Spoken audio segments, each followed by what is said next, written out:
Hey everybody, it's Papa Dan back again with another episode of Dan's Free Ideas, where I give my ideas away because I can't seem to make them happen, but maybe you can.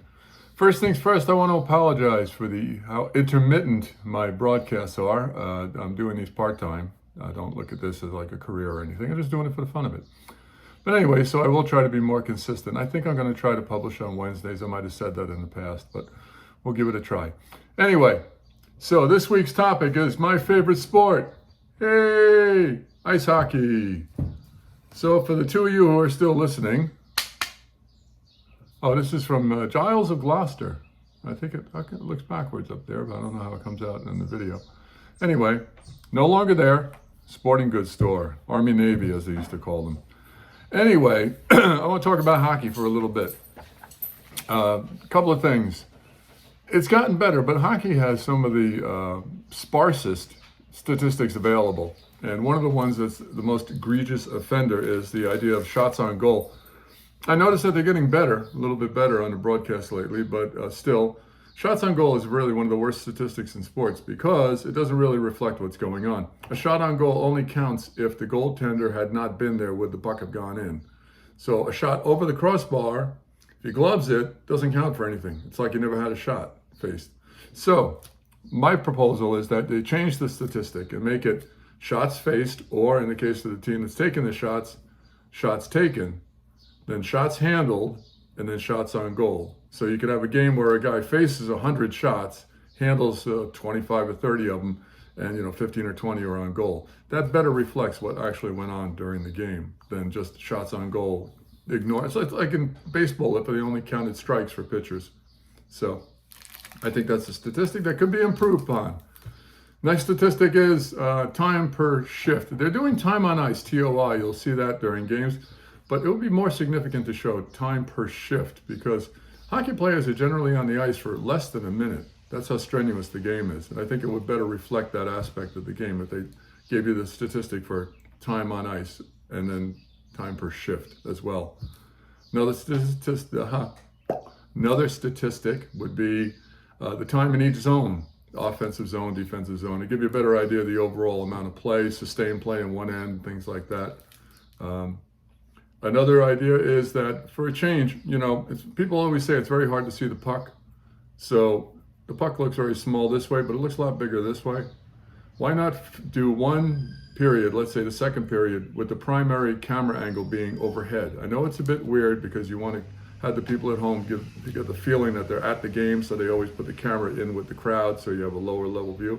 But just out of curiosity, I'm wondering how it would look to do an entire period filming from above, which is actually more the video game aspect that you'll see. So anyway, I just thought that would be an interesting thing to give a try. They tried other things, these ridiculous glowing pucks and other things like that. So an overhead view for just one period to see how it goes, a primary view, not the only view. And then finally, my opinion on fighting. I hate fighting. When I played, I was the largest guy on the ice almost all the time. And I like to bump into people and, had fun doing things like that, but I never fought. I think I had one fight in all the years that I played because I wasn't there to fight. I was there to play the game. And there's something about hockey and ice skating in particular. Like I say, I was a big guy and I was not the most coordinated guy, but when I learned to skate, not only did I become more agile, but I became faster. And it's really a really neat thing. Once you get up ahead of steam, I'll give you an example. Many years ago when I was maybe 16, 17 years old, we had some ponds in the neighborhood that we would play on. And you had to walk through these fields to get to the ponds.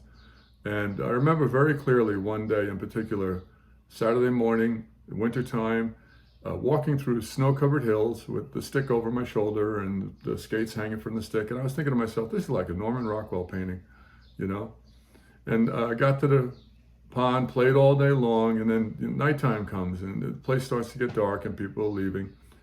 And if you've ever been on a lake or near a lake or pond during the wintertime that's frozen and it turns to night, the ice starts to refreeze and there's this cracking sound like gunshots. And it would echo all throughout the area. And, if you know what you're doing, you're not worried because you know that that's just the ice refreezing and actually getting thicker and safer. And this one night in particular, I remember just taking off and just skating as fast as I could, as far as I could, flying down the ice. It was just absolutely magical. Just, the dark blue ice and the black trees all around and the dark blue sky above and just flying along. Boy, it was really something. I mean, if you really want to have fighting in hockey, then maybe between periods, roll out one of those cages things and let the crowd see a fight between a couple of fighters. But get it out of the sport. It's the main reason why people don't watch. They think it's stupid and they think it cheapens the sport, So that's just my opinion. Anyway, so that's my ideas for hockey, such as it is. For the two of you who are still watching, I really appreciate it. I want to say thanks. And I guess that's it for this little episode. And until next time, take care.